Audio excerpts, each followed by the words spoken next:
नमस्कार, सरिताज रेसिपीमध्ये तुमचं सगळ्यांचं स्वागत आहे। आज आपण साखरेचा मुरब्बा बनवणार आहोत। चला तर मग रेसिपीला सुरुवात करूया। मी इथे 1 किलो कैरी घेऊन घेतलेली आहे। ती स्वच्छ धुवून घेतलेली आहे। तुम्ही इथे राजापुरी किंवा तोतापुरी कोणतीही कैरी घेऊ शकता। या कैरीला मी कोरडं करून घेतलेलं आहे। आता आपण कैरींचं साल काढून घेणार आहोत।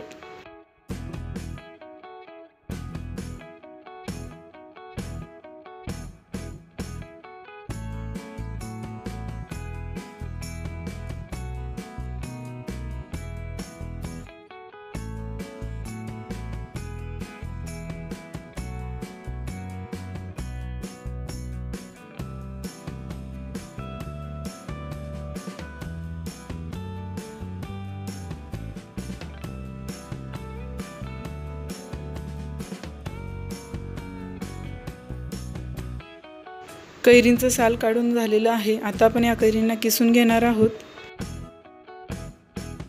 कैरीला किसत असताना आपल्याला जोर लावून किसायचं आहे, म्हणजे आपले जे किस असेल ते जाडसर पडेल।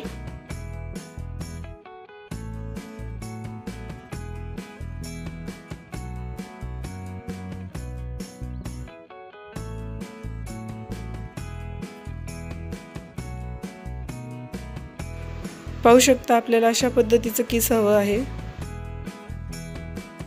आपली कैरी किसून झालेली आहे। आता आपण या किसला मोजून घेणार आहोत। मी इथे एका वाटीच्या साहाय्याने एक किस मोजून घेणार आहे।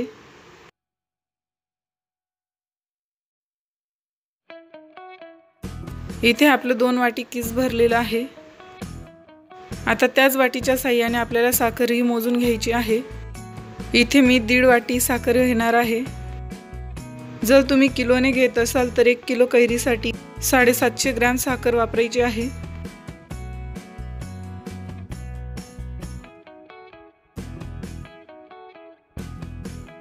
आता मी इथे 1 तुकडा दालचिनीचा टाकून घेणार आहे आणि 3-4 लवंगा टाकून घेणार आहे। हे सगळं आपल्याला एकजीव करून घ्यायचं आहे।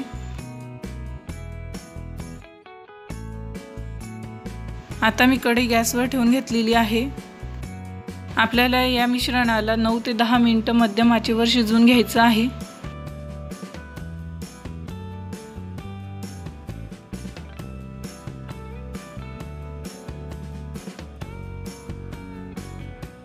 पाहू शकता आपली साखर ही विरघळलेली आहे।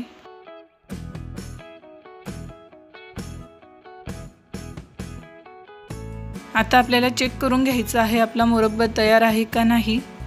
त्यासाठी इथे खूप सोपी अशी ट्रिक आहे, ती म्हणजे साखरेचा जो पाक आहे तो 1 तारी पाक तयार करून घ्यायचा आहे। अशा पद्धतीने जर तुम्ही मुरब्बा बनवला तर तुमचा मुरब्बा फ्रीजमध्ये 1 वर्षभर टिकेल।